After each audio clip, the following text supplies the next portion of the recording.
Tests are not punishments. Turning to Allah in your darkest hour. What if I told you the pain you're feeling right now isn't Allah's punishment, but His personal invitation? The Quran says, Allah does not burden a soul beyond that it can bear. Yet, when your world collapses, when the job is gone, the diagnosis is bad, or the person you loved walks away, it feels like you're being crushed. You ask, why me, Ya Allah? But what if the question isn't why me, but why now? What if this exact test is the one thing standing between you and the highest level of Jannah Allah has written for you? Stick around, because in the next 12 minutes, we're going to uncover why your darkest hour is actually your closest moment to Allah, and how to turn that pain into power using the exact steps from the Quran and Sunnah. This is not just motivation. This is the blueprint.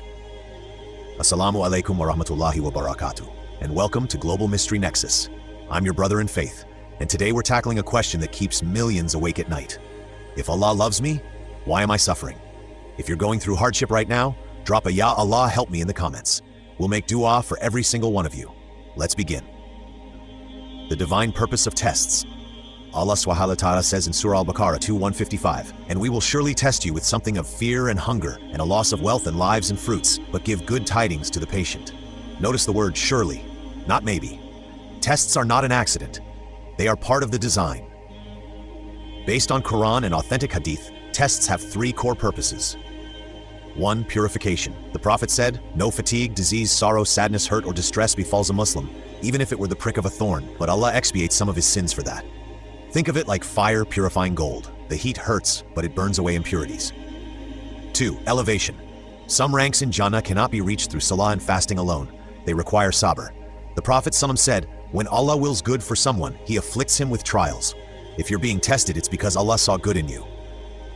3. Redirection. Surah Rum 30:41. Corruption has appeared throughout the land and sea by what the hands of people have earned, so He may let them taste part of what they have done, that perhaps they will return. Sometimes, Allah shakes your dunya so you run back to Him, and that's mercy, not punishment. So if you're hurting, understand this. You are not forgotten. You are being prepared.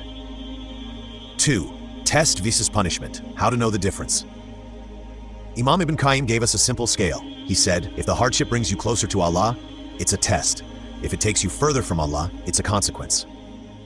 Ask yourself, after this loss, did my sujood increase or decrease? Did this pain make me raise my hands in dua or curse my fate? A test humbles you. A punishment hardens you. But here's the beautiful part. Even if it started as a consequence of your sin, the second you turn back to Allah, it transforms into a test that wipes your sins. The Prophet said, no Muslim is afflicted with harm, but that Allah will remove his sins as the leaves of a tree fall down. So don't label your trial. Transform it. 3. 5 prophetic steps in your darkest hour.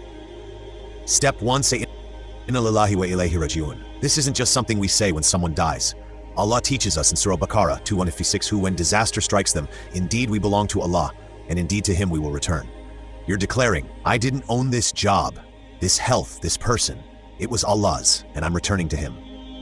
The next ayah promises, those are the ones upon whom are blessings from their Lord and mercy. Say it now from the heart. The dua of Prophet Ayub A.S. Ayub A.S. lost his wealth, children, and health for years. His dua wasn't long. Surah Al-Anbiya 21:83. Indeed, adversity has touched me, and you are the most merciful of the merciful. He stated his state, then praised Allah's mercy. He didn't complain about Allah, he complained to Allah. Result? So we responded to Him and removed what afflicted him. Use this in your sujood tonight. Step 3. Salah and Sabr, the twin shields. Surah Al-Baqarah, O you who have believed, seek help through patience and prayer. Indeed, Allah is with the patient. Sabr isn't passive waiting. It's actively holding your tongue from complaint and your heart from despair. And Salah is your direct hotline. The Prophet ﷺ, when anything distressed him, would immediately turn to prayer. Your prayer mat is your emergency room. Step 4. Find the hidden blessings. Shukr in trial. Umar ibn al-Khattab Rai said something profound. No trial has afflicted me except that I saw Allah had given me 4 blessings in it. It was not in my deen, it was not greater than it was, I was not deprived of being pleased with it, and I hoped for reward for it. Your test could have been worse. You still have Islam, you still have breath to make dua, and Allah says indeed the patient will be given their reward without account. Unlimited reward. Tawakkat. Maryam S. was in labor, alone under a palm tree. Jibreel told her, shake the trunk of the palm tree.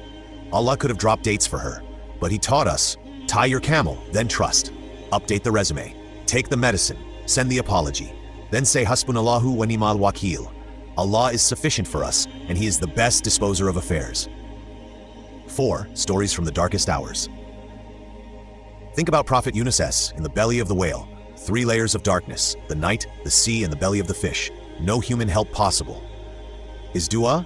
La ilaha illa anta subhanaka inni kuntu minaz zalimin. Allah said, so we responded to him and saved him from distress, and thus do we save the believers. Your situation is not darker than his. Think about Prophet Muhammad in Taif, kicked out, stoned, bleeding. The angel of the mountains offered to crush the city. He said, no, perhaps Allah will bring from their descendants those who worship him. That was his lowest point in the dunya. What came next? Isra wal Miraj, the highest honor. Your relief is coming after this. And think about you. The fact that Allah guided you to this video means He hasn't left you. The heart that feels pain is still alive. The heart that turns to Allah is still connected. 5. Allah's promises to you right now. I'll end with 3 promises directly from the Quran. 1. For indeed, with hardship will be ease. Indeed, with hardship will be ease.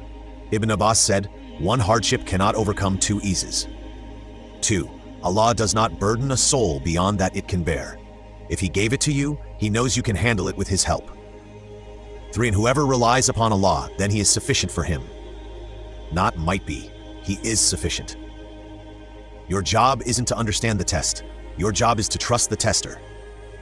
Your tests are not punishments. They are proof that Allah is still writing your story, and the next chapter is called relief. Make wudu, pray 2 rakat, and talk to Allah like He's your closest friend, because He is Al-Wadud, the most loving. Ya Allah, for every heart watching this that is broken, mend it. For every eye that is crying, wipe its tears. For every soul that feels alone, remind them you are closer than their jugular vein. Replace their hardship with ease, their fear with safety, and their trials with triumph. Ameen. Thank you for watching. Like, share, and subscribe our Global Mystery Nexus channel for more informative videos.